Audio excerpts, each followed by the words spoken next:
Hello there. Are you woo curious? Are you a little bit witchier or spiritually inclined than a lot of the people you think that you spend most of your time around? If so, I totally get it.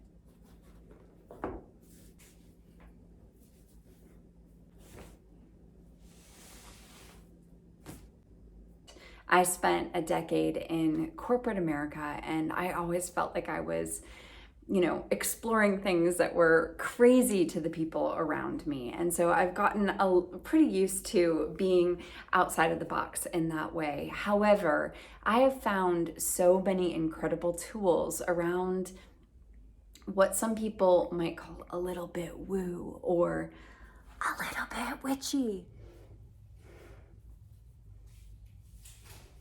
And it doesn't have to be riding a broomstick or wearing a silly hat or proclaiming that you're a witch. No, what these are tools that can help you. And today we are talking about my favorite number one tool, talking to dead people, AKA communicating with your ancestors. Guess what?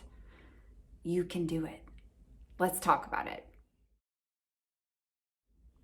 My name is Alicia Wilford. I am a life coach and founder of Yoke and Abundance. And in this segment, we are talking all things woo. Today, we are talking about talking to dead people. Okay, here's what I mean by that. My dad passed away in 2019, very unexpectedly.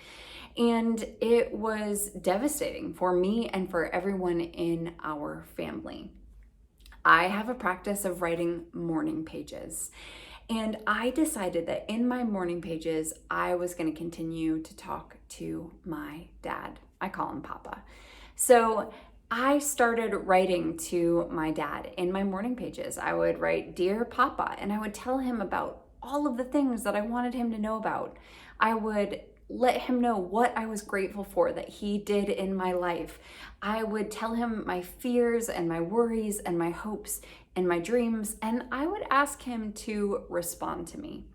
And what I have found over the years is by cultivating this practice, it feels very much like I have a two-way street happening. In fact, let me tell you a story.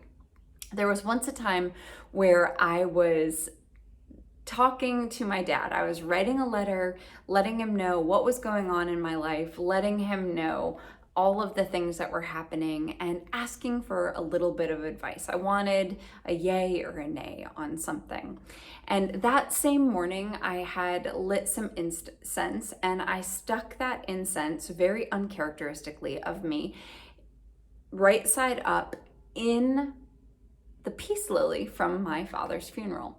So fast forward 30, 40 minutes later, the incense is done, and all of a sudden, and I'm done writing to my dad with the yay or nay, and all of a sudden I realize that the stuff that they'd put in the bottom of my peace lily, that like crinkly, papery stuff, it was on fire from the incense. I didn't even know that incense could do that. I mean, it's in a plant, no big deal, right? But I very much felt like my dad was talking to me. I felt like he was saying, yes, go for that thing that you're saying you want to go for. Give it a try.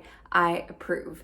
So what I want to encourage you to do is there someone in your family who has passed away? You could have had a great relationship with them or not a great relationship with them.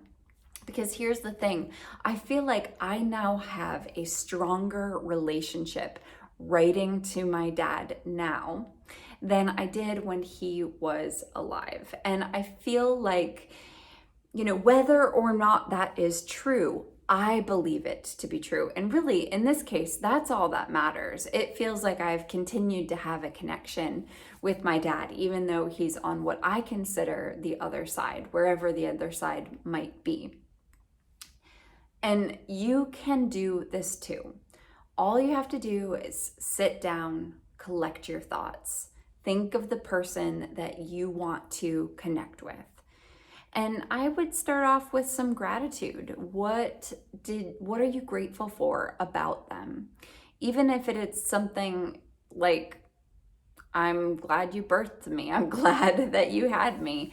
If it's a parent and the relationship was a little bit fraught, and write out some gratitudes.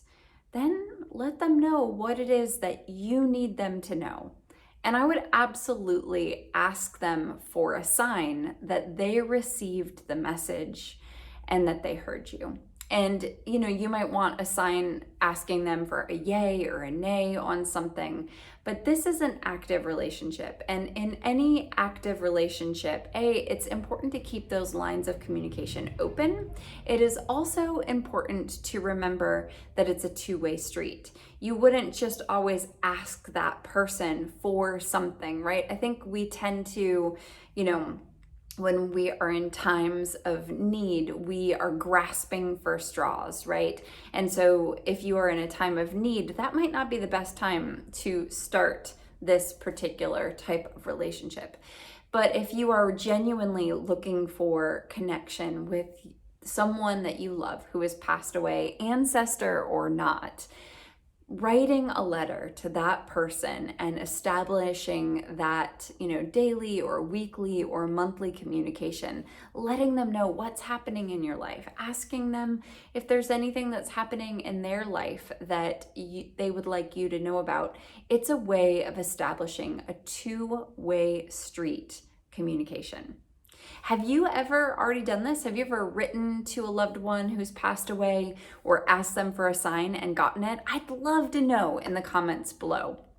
And I want to encourage you to try this. Sit down today or tomorrow and clear your mind, do a meditation, and then write that letter to the person you love, the person who's passed away, the person that's on the other side, and let us know what happens.